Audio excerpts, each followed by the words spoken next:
দুর্বলতাকে জয় করাই হচ্ছে আমাদের কাজ। তাহলে আমরা একটা অঙ্ক যদি আমরা বুঝেই করার চেষ্টা করি, তাহলে আমাদের এইরকম যদি যে কোনো অঙ্ক আসুক বা যেভাবে আসুক, আমরা অঙ্কটা সমাধান করতে পারবো।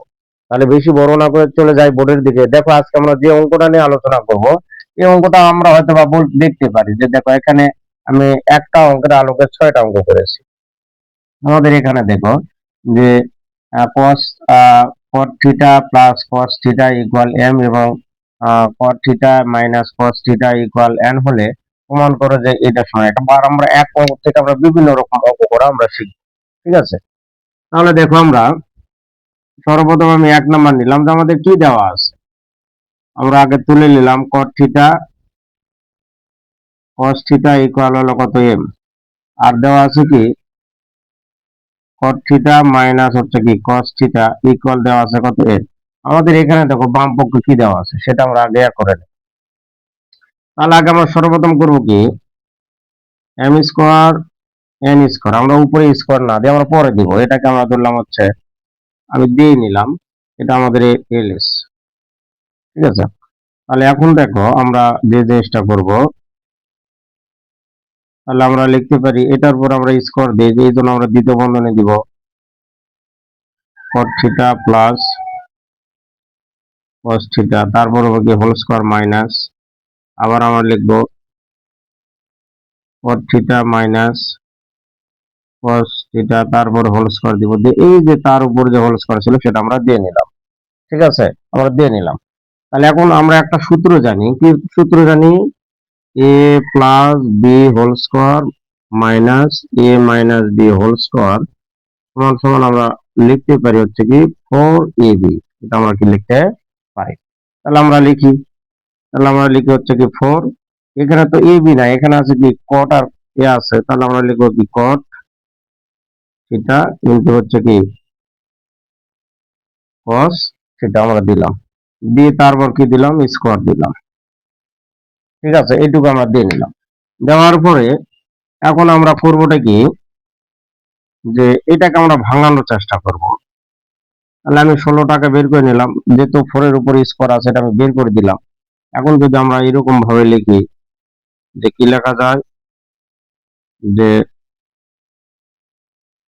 cot square theta into cos square theta, তারপর আমি কি দিলাম স্কয়ার দিয়ে নিলাম।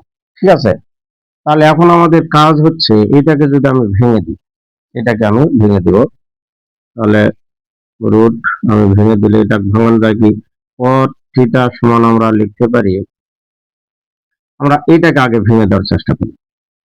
তাহলে cot স্কয়ার থিটা, তাহলে ওটার সমান লেখা যায় 1 মাইনাস sin স্কয়ার থিটা, এটা আমরা কি লিখতে পারি, দিয়ে তারপর কি দিলাম হোল স্কয়ার দিলাম। ঠিক আছে, তাহলে এখন আমরা লিখবো 16, তাহলে আমরা 1 দ্বারা যদি এই cot স্কয়ার থিটা দ্বারা যদি ভিতরে এইটুকুতে গুণ করে দিই, তাহলে হবে কি আমরা লিখি cot square theta minus cot square theta into sin square theta, এটা আমরা কি লিখতে পারি, এটা আমরা লিখলাম। লেখার পরে তার উপর কি দিব স্কয়ারটা ছিল স্কয়ার আমরা দিয়ে দেব। তারপর এখন যদি আমরা স্কয়ার আর রুট যদি কেটে দিতে চাই দিতে পারবো, আমি কেটে দিলাম। তাহলে স্কয়ার আর অত ঝামেলা করার দরকার নেই, আমি কেটে দিলাম। তাহলে 16, তাহলে আমরা লিখতে পারি কি cot স্কয়ার থিটা, এই এটা যদি আমি রাখবো না, তাহলে cot স্কয়ার মাইনাস এটা যদি আমরা ভেঙে দিই তাহলে লেখা যায় কি cos স্কয়ার থিটা ভাগ কি লেখা যায় sin স্কয়ার থিটা, কিন্তু এখানে হবে কি sin স্কয়ার থিটা। তাহলে এটা কেটে দিলাম, দিলে দেখো cos square cot square theta minus cos square theta, তাহলে a square minus b square আকারে হচ্ছে। তাহলে আমরা একটা সূত্র জানি কি a square minus b square সমান লেখা যায় কি a plus b into a minus b, এটা আমরা লিখতে পারি। তাহলে এখন আমরা লিখবো এখানে 16, তাহলে এখন আমরা লিখতে পারি কি cot theta plus cos theta into আমরা লিখতে পারি কি cot থিটা মাইনাস কি cos থিটা, তাহলে এটা সমান লেখা যায় হচ্ছে কত m, এটা সমান লেখা যায় কত n। ঠিক আছে, তাহলে এটা আমরা এইভাবে লিখতে পারি। ঠিক আছে, তাহলে আমাদের চাইছিল কি যে এটার উপর স্কয়ার সমান আমরা কি এটা প্রমাণ করে দিলাম। তাহলে এটা আমরা কি লিখতে পারি কি রাইট হ্যান্ড, তাহলে রাইট সাইড ইকুয়াল আমরা কি লিখতে পারি পি আর ও ভি ই ডিপ্রুভড আমরা লিখতে পারি।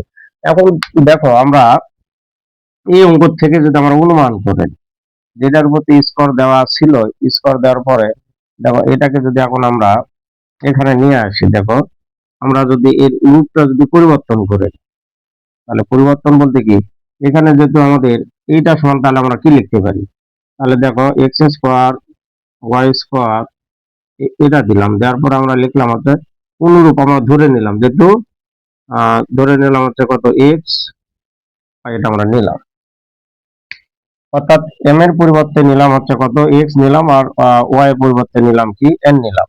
নিলে দেখো আমাদের ঠিক কেমন করে আমরা অঙ্কটা সমাধান করি। তাহলে এখন দেখো এক্স স্কোয়ার মাইনাস হলো ওয়াই স্কোয়ার, তারপর যেহেতু স্কোয়ার দেওয়া আছে, তাহলে এখানে যদি আমরা 16 নিয়ে আসি, তাহলে আমাদের এখানে হবে কি এক্স ওয়াইটা থেকে যায়। তাহলে এখন দেখো আমরা যদি এক্স স্কোয়ার ওয়াই স্কোয়ার ভাগ আমরা 4 লিখে তারপর যদি এখন আমি এটাকে যদি তার স্কোয়ারের ভিতরে নেই, তাহলে 4 এর উপর স্কোয়ার দেবো, তাহলে 4 4 16, তাহলে সমান হবে কি এক্স ওয়াই। তাহলে দেখো এইভাবে আমাদের কি হয়ে গেল, 2 নাম্বারটা হয়ে গেল, 2 নাম্বারটা হয়ে গেল। এখন যদি আমরা ধরো যে আমরা এখন 3 নাম্বারটা যদি সমাধান করার চেষ্টা করি, 3 নাম্বারটা, তাহলে 3 নাম্বারটা আমরা এটা সমান এটা আমরা লিখতে পারি, লেখা যায় না, লেখা যায়। তাহলে এটাকে যদি এখন আমরা এই স্কোয়ারটাকে যদি আমরা ডানে পার করে দেই, তাহলে x square minus y square যদি আমরা স্কোয়ারটাকে ডানে পার করে দেই, তাহলে আমাদের কেমন হবে দেখো, রুট হয়ে যাবে 16x1।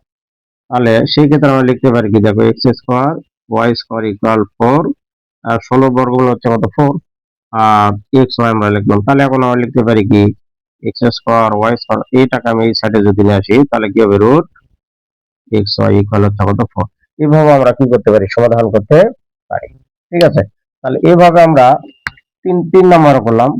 তাহলে অবশ্যই এই একটা ক্যাটাগরি একটা নিয়ম থেকে আমরা আমরা করতে পারি। দেখো এখানে যেহেতু আছে 10 ধরে আছে, 10 এর বিপরীত করেও করা যায়, আমরা অঙ্কটা এভাবে করতে পারি। তাহলে অবশ্যই আপনারা করবেনটা কি এই 4 5 এবং এই 6, এই 6টা এই 3টা অঙ্ক একা একাই করবেন, করে অবশ্যই আমাকে কমেন্ট করে জানিয়ে দিবেন যে এইরকম যদি আরো অঙ্ক অর্থাৎ গুরুত্বপূর্ণ অধ্যায় ভিত্তিক যদি গুরুত্বপূর্ণ অঙ্ক পেতে চাও, তাহলে অবশ্যই আমার চ্যানেল আমার এই পেজ হলে ফলো করবেন এবং চ্যানেল হলে অবশ্যই সাবস্ক্রাইব করবেন। ভালো থাকবেন, সুস্থ থাকবেন, আল্লাহ হাফেজ।